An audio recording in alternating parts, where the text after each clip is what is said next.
Good morning and welcome to the Unitarian Society of Ridgewood.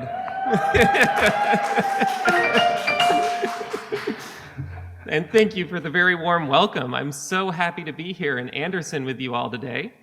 For those of you who don't know, my name is Olas Carayannis, and I am thrilled to be here at the USR, which has been meeting for 125 years.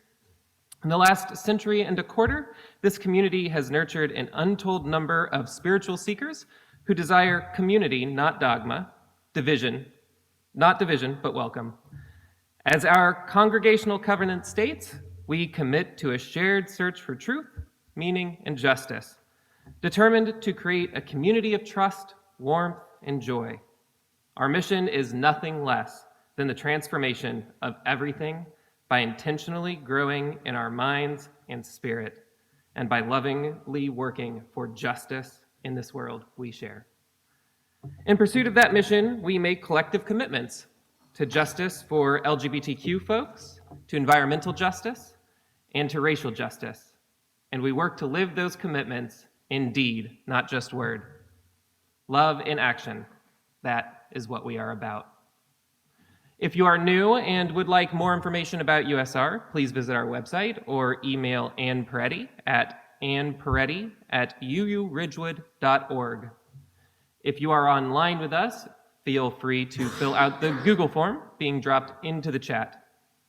If you are present here in Anderson, and you can talk to any of us, and we will be happy to get you connected.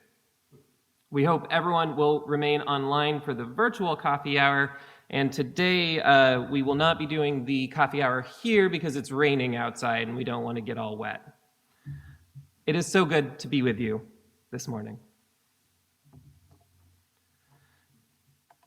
And now, take a deep breath.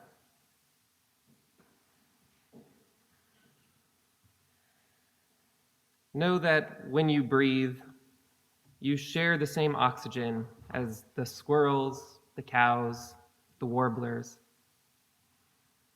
In our centering sound, hear the interconnected web, the vibrations connecting us, each to each. Breathe and listen.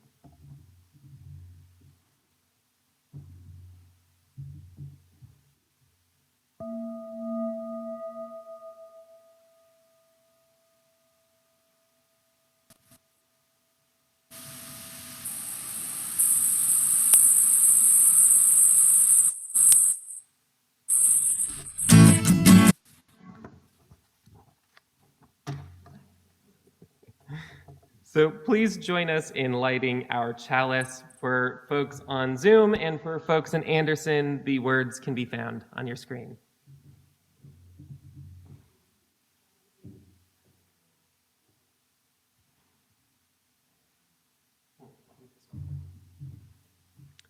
So we light this chalice for the light of truth, the warmth of love, and the energy of action as we gather together in the circle of community.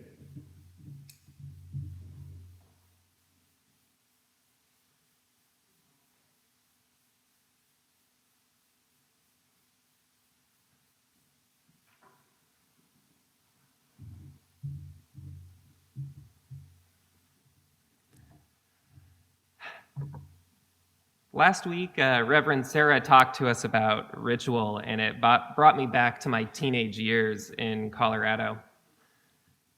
Raised without a religion or a church, I never had any sort of explicit rituals or religious practices.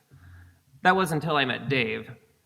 Now, Dave was an out gay youth in the Midwest in the late 90s, so as you can imagine, to all of us misfits, he was pretty cool. Dave had a book about witchcraft and other Celtic practices, and it was an object of fascination for me.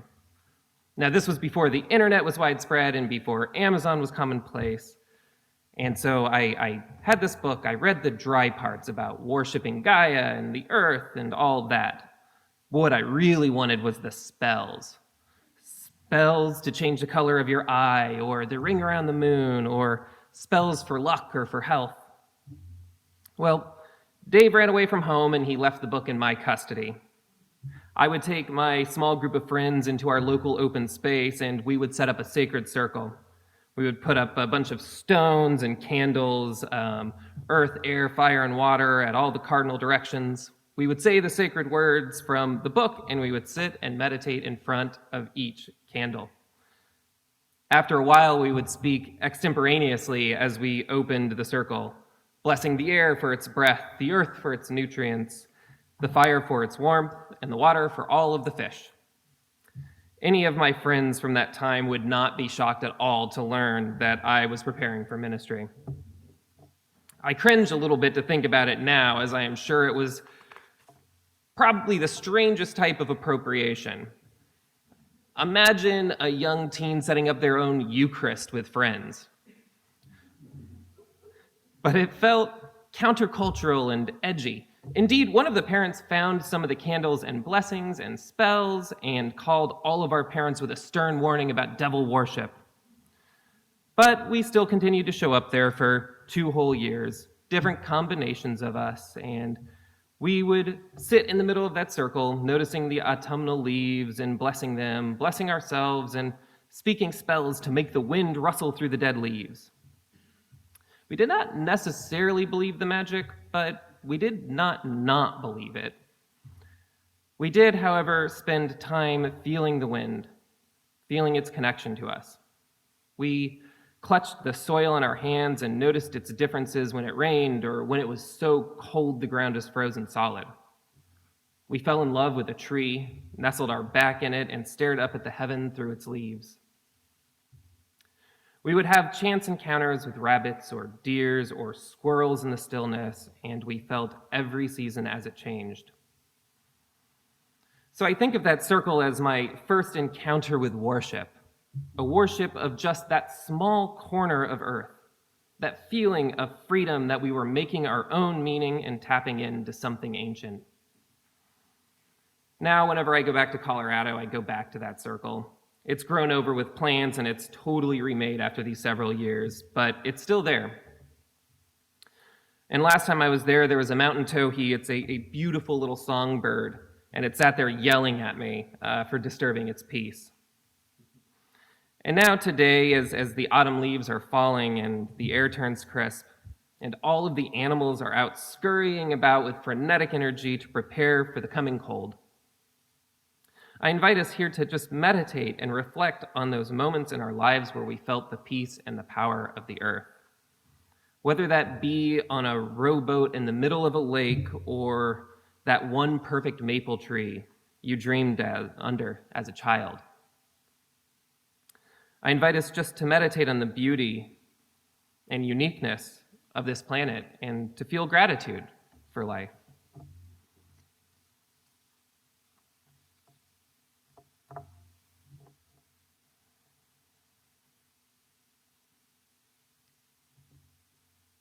And I'm going to ask, is Craig here today? Okay. I will do the sharing of our vision.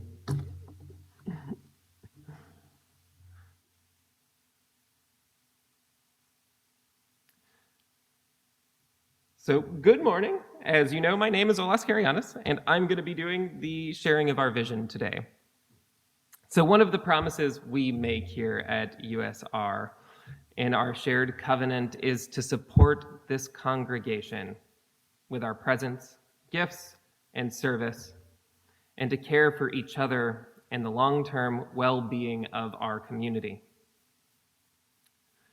This is a time in the service when we put that promise into action by reminding each other of our shared vision for the world and the way that all of our different talents, gifts, and support are needed.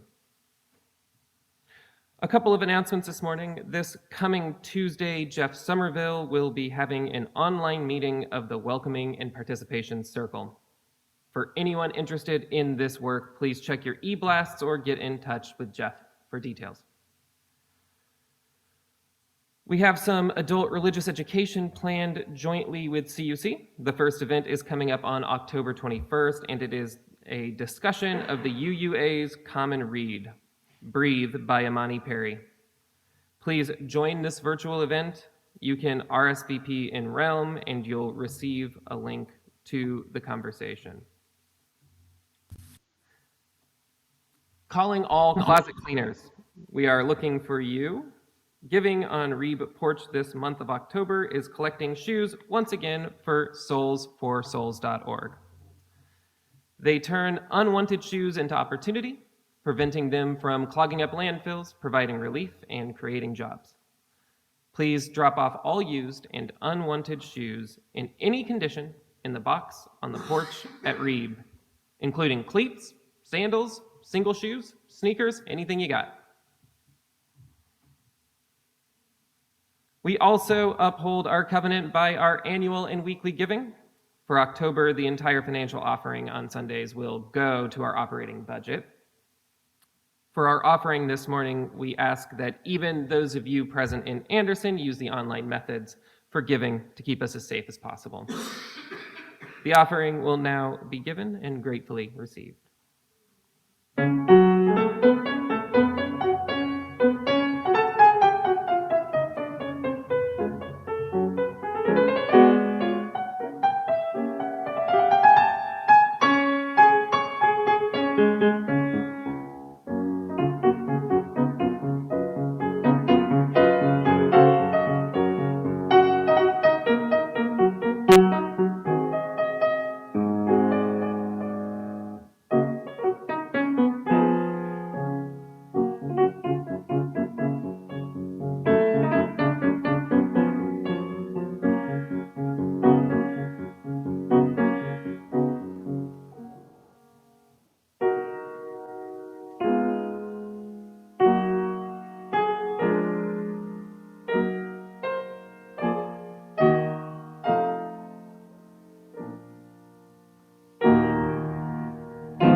Earlier this month, the U.S. Fish and Wildlife Service declared 22 species extinct. These creatures had been on the endangered list for years, and now we have reason to believe that they have passed to another list. So today, we take time to remember the animals and one plant that we learned have been lost from us forever. It is not a death as part of a life, but a death at the end of the world, an extinction. Each of these creatures had complex inner lives. They planned for the future in their own ways, and they were part of the earth and all of what makes it so beautiful. Each one had one last member of the species, one who called out for a mate, and who never heard the return call of someone like itself. Each one of them lived at the end of the world. Perhaps if we had rituals for every dead warbler, these creatures would not be extinct. In a better world, we would hold a covenant with these creatures to value their lives as we do our own. But for today, we will have to hold their human-given names as a placeholder for our collective loss. The Bachman's warbler, bridled white-eye, flat pig-toe mussel, southern acorn shell mussel, turpicled blossom pearly mussel, upland comb shell mussel, yellow blossomed pearly mussel, green blossom pearly mussel, the ivory-billed woodpecker, the Kauai akialoa, the Kauai nukupu'u, the Kauai o'o, the large Kauai thrush, the little Mariana fruit bat, the Maui akepa, the Maui nukupu'u, the Molokai creeper, Philostegia glabra ionisis, Pou'uli, San Marcos gambusia, and the Scioto mad tom. May they rest in the heart of the earth and the hearts of all who mourn.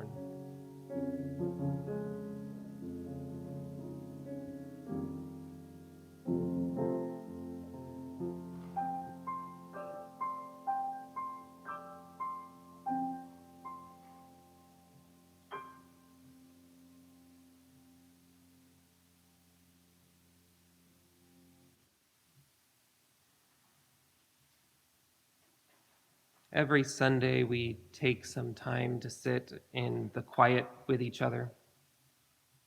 And we recognize how hard this quiet is to find. We take time to breathe deeply. We take time to hear the calm rhythm of our hearts.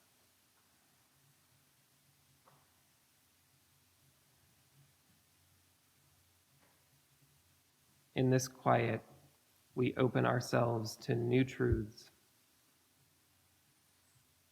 to recommit ourselves to the important work of justice, and to reflect on all of those who have loved us into being. I invite you into that quiet now. Breathe deeply. Inhale through your nose. Exhale through your mouth. Feel the chair beneath you. Any place of tension and relaxation. Feel those places. For me, it's often here in the heart. For others, they feel it in the belly. Just feel it. Acknowledge it.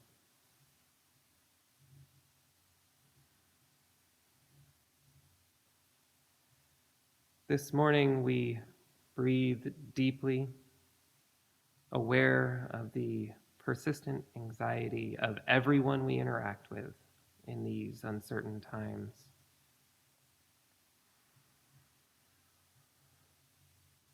We are grateful to those on whom we count to get us through each day.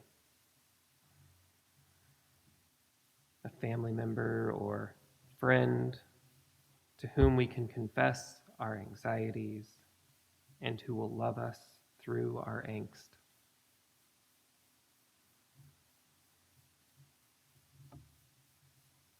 Monday marks Indigenous Peoples Day, and with unease we reflect on our country's history of injustice to the Indigenous people who populated this land with their dreams and children, society and soil.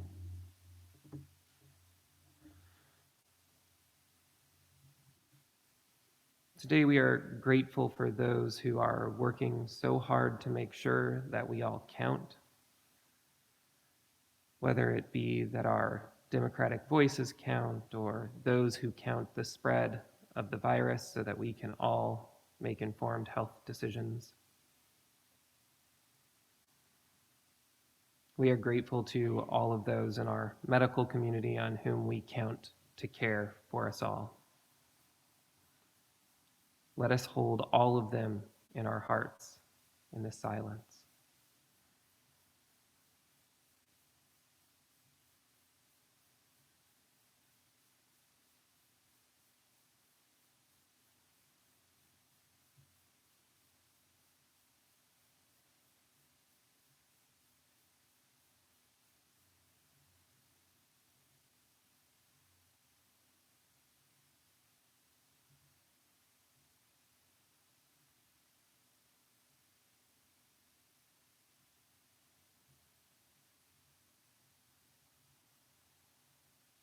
We listen to these voices and we recommit ourselves to turning the world's injustice into justice. May we find time each day to breathe deeply and to commit ourselves to these virtues. So may it be.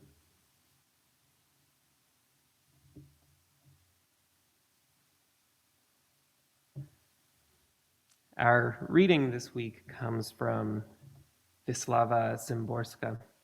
It is a poet laureate, a Nobel laureate from Poland, and she discusses the sea cucumber, which she calls by its scientific name, the holutherian. And the sea cucumber has a unique ability to cut itself in half when being attacked and then to grow back its other half. And that process is called autotomy, and that's the title of this poem. Autotomy. In danger, the holutherian cuts itself in two. It abandons oneself to a hungry world, and with the other self, it flees. It violently divides into doom and salvation, retribution and reward, what has been and what will be. An abyss appears in the middle of its body, between what instantly become two foreign shores, life on one shore, death on the other. Here hope and there despair.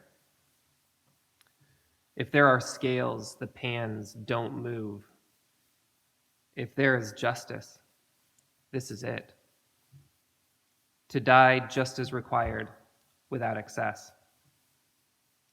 To grow back just what's needed from what's left. We too can divide ourselves, it's true, but only into flesh and a broken whisper, into flesh and poetry. The throat on one side, laughter on the other. Quiet, quickly dying out. Here the heavy heart, there non omnis moriar. Just three little words, like a flight's three feathers. The abyss does not divide us. The abyss surrounds us. Nancy Dewson was a major American composer who was revered and loved by all that knew her.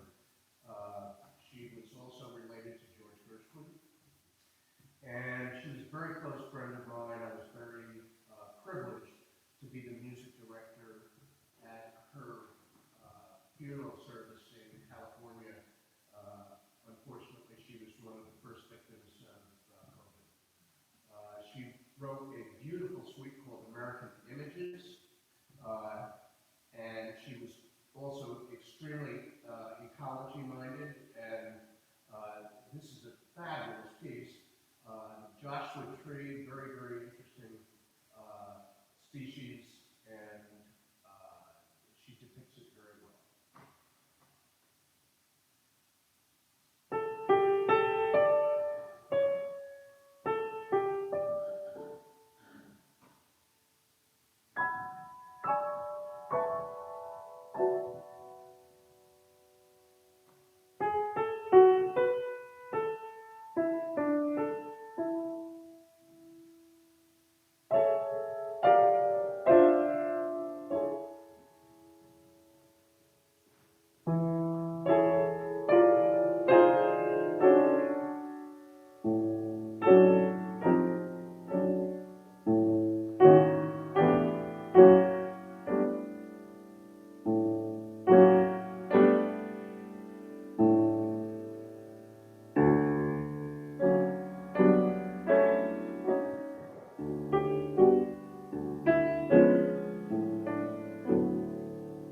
I was walking in Manhattan when I first moved to New York, and I should actually back up and explain.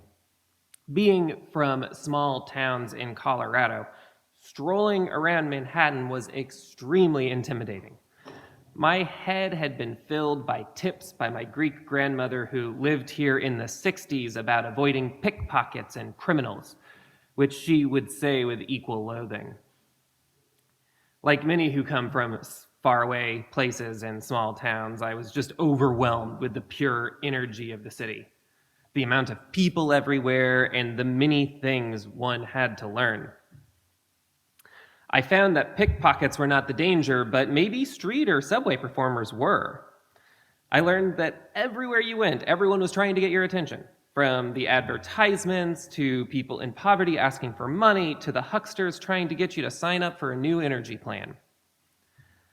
Well, I wasn't that experienced at fending off the onslaught.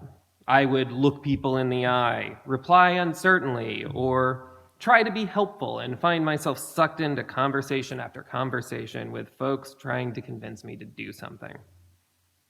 So I started trying to take notes from the other New Yorkers that I knew. I didn't make eye contact. I gave no responses. I was oblivious to the world, yet ever vigilant.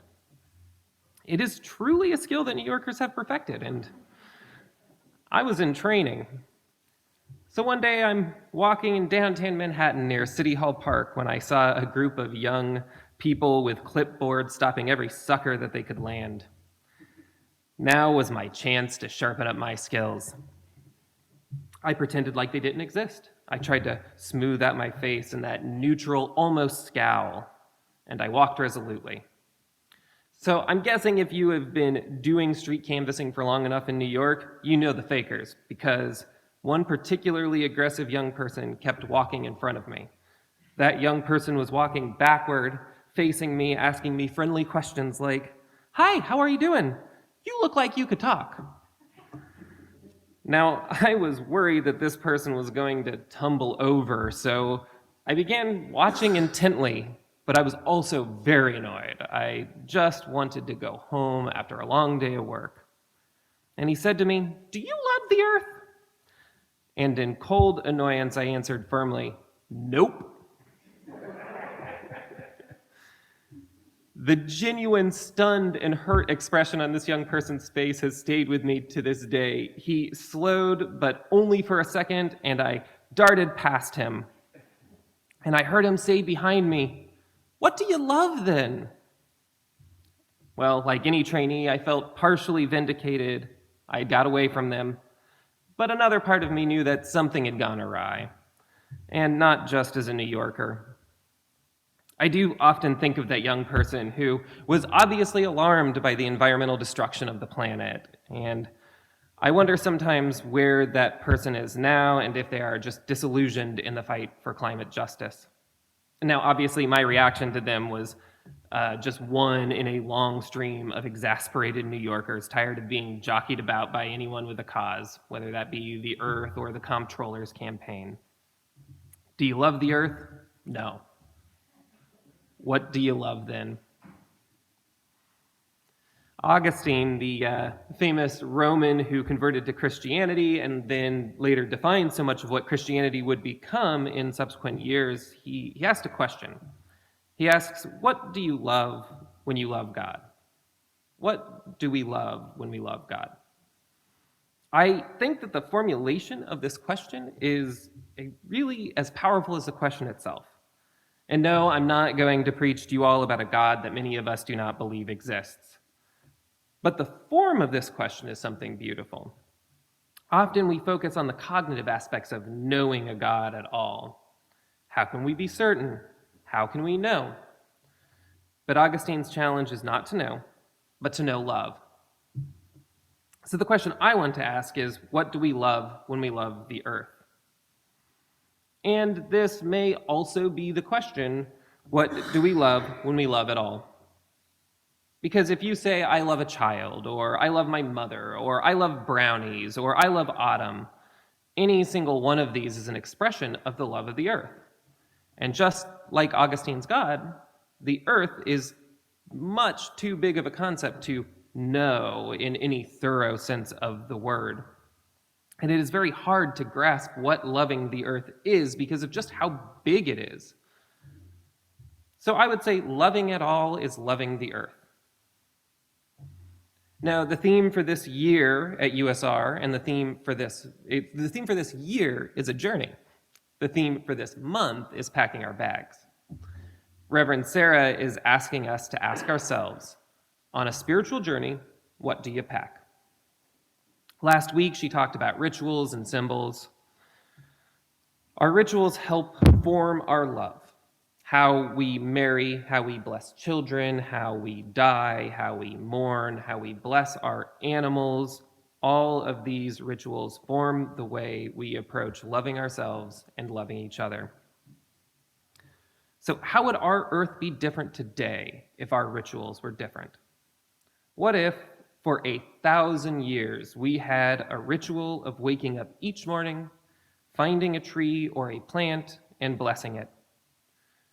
Thanking it for its roots and its canopy, for its beautiful colors and thick bark, its oxygen and its habitat for the squirrels and the birds. What if we bless the tree for its shade, for its enriching of the soil, for its grandeur just in and for itself? What if every morning we made a promise to that tree that we would act in such a way to ensure the continued health of it and its progeny? What if we made that promise regardless the tree knowing or doing anything at all for us? Well, that's the very essence of covenant, to promise something to someone without a reciprocal clause. It's easy to mistake contract with covenant, but a contract is an agreement which admits of the possibility that it may be dissolved or that an adverse action could be taken if the other side does not fulfill its bargain. But in the most famous story of covenant, Noah's Ark, God does not say to Noah that I will never flood the world unless you all start acting up again. No, God just says he won't do it, period. And so I ask us, to what do we covenant and what covenants to us? What if we made a covenant with the trees? Recently, the seminary which I attend, which is Union Theological in New York, Union was in the New York Times because in one course the students were praying to plants. The outrage was phenomenal. The conservative Christians complained of blasphemy and idolatry. The non-Christian right complained of the excesses of rich, lazy liberals with their wacky ideas. And the left was not much better. They thought the thought of prayer bothered many of them. Others felt like, what a waste of time. We should be doing something, not sitting in front of plants and asking for forgiveness.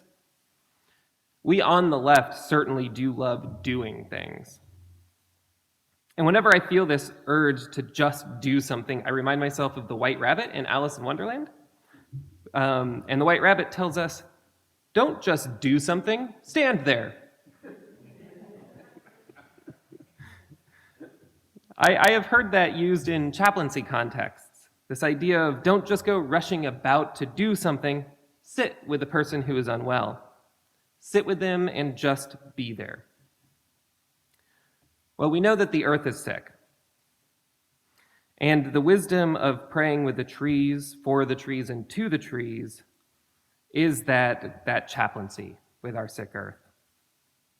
We have extracted its resources in a belief that infinite economic growth was not only possible, but our right. We bent ourselves into pretzels to show what was so obviously impossible and detrimental was our right. The earth was given over to us for dominion.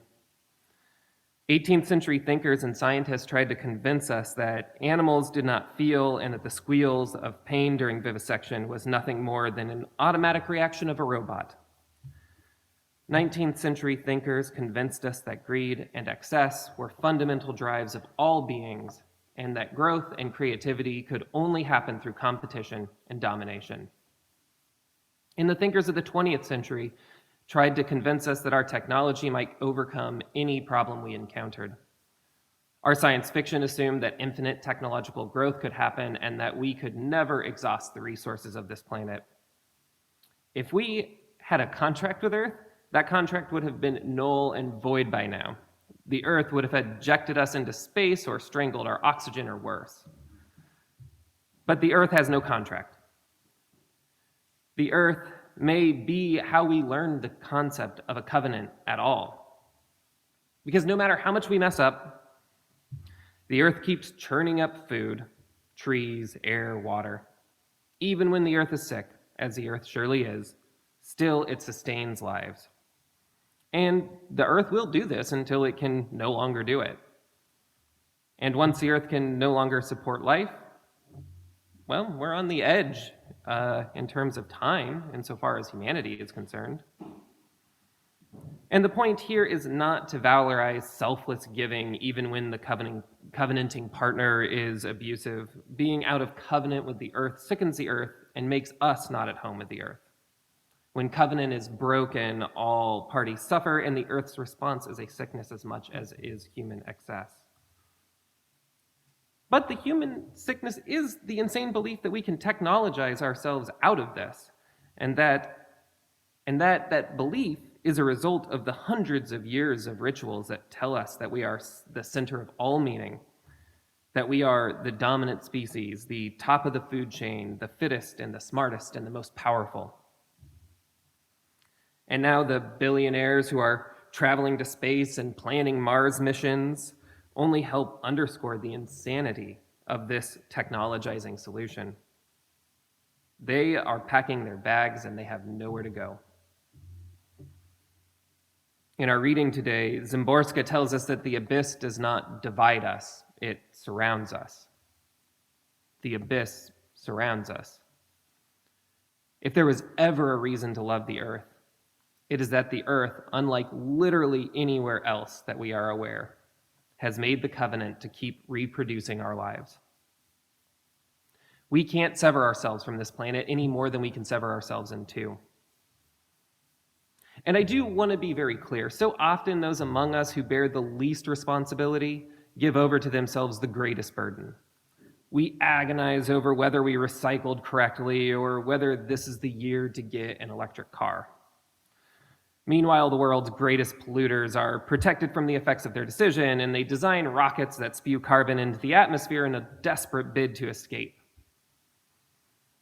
In truth, too much of climate talk is centered on individual consumer activity and our need to do in the way that capitalism has taught us to do, to buy more things. We have been conditioned to believe that our agency, our ability to have an impact, is by converting our labor into responsible buying. Often we are told that our planet is sick and it's our fault. If only we bought better or drove less or something of that sort. And this is often told to us by the same corporation who tried to convince us that oil was safe for our climate, or that climate change was a hoax, or that cow's milk was somehow healthy and humane. It is the same corporation who needs us to keep on buying and who have the capacity to change the way that we relate to the planet, but who will not, because that would reveal the lie of infinite growth. So we have too many to-do lists, and all too often these to-do lists make us take on the burden of guilt and action to distract us from a more fundamental transformation that our world needs in order to survive. Praying to a tree is countercultural and revolutionary because it acknowledges that we could be accountable to the trees, that we could be accountable to the fish, to the birds. When we make promises, we feel ourselves accountable to the promise that we made. And accountability is the first step toward justice. I believe that climate action is important, and I do urge you all to talk to the USR's climate justice team if you are looking for a list of action items. Those passionate and organized folks know local politics, they know the research, and they know the best ways to be putting your energy. But I'm going to tell you to do something different. I'm going to tell you to not just do something, but to stand there. I'm going to ask you all to be chaplains to our sick earth, to sit with its pain and to listen. Indeed, I'm going to ask you all to pray to a tree, or to bless a flower, or to ask for forgiveness from a wild turkey. I'm going to ask you to expand our covenant. When we talk about covenant groups and we begin to think about our covenant with each other, we should be expanding it. Covenant is a solemn promise that we give to something, and in that promise, we are accountable to it. It does not matter if that promise is to a human, the cows, the pigs, the trees, the air, the earth. Covenant is about transforming our relationship with the entity that we are in covenant with. We all here do not covenant with each other because of what we might get in return or because of the expected effect. We covenant together here because we know that it can transform our hearts. I don't know the answer to climate change, but I do know that it will not be located until we can fundamentally change our hearts toward the earth, the trees, and our fellow creatures. And I think of that young climate activist so many years ago who called out to me in confusion, "If you don't love the earth, then what do you love?" What do we love when we love the earth? We love ourselves, our children, the animals, the trees, even the lichen. So I say that we should let us love the planet like we do our children, siblings, and parents. We don't love them solely with a to-do list. We love them in ritual, in covenant, and in the bonds that hold us together even if we don't always get it right. So let us expand our community. Let us mourn the untimely death of a bird and triply mourn the extinction of a species. Let us make promises to things that cannot hold us accountable, and let's keep those promises. And let's do it like everything we ever loved depended on it. It does. May it be so. And amen.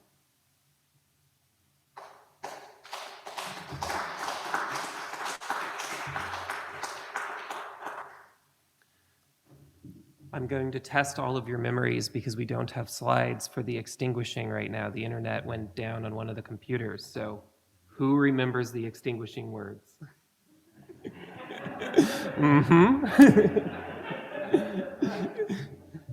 We extinguish this flame for the light of, but not the light of truth, the warmth of love, or the energy of action.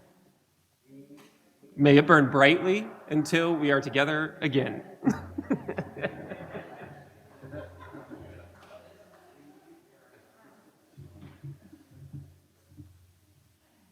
Our closing words today are from the UU minister, Theodore Parker. Be ours a religion which, like sunshine, goes everywhere. Its temple, all space. Its creed, all truth. Its ritual, works of love. Its profession of faith, divine living. Thank you all so much for having me here at Anderson for the first time, and for our wonderful team here, Ron's music, Jack on the camera, Jan on the PowerPoint, and the Anita's greeting everybody. You're all so wonderful here at USR, and I'm happy to be in Anderson with you all.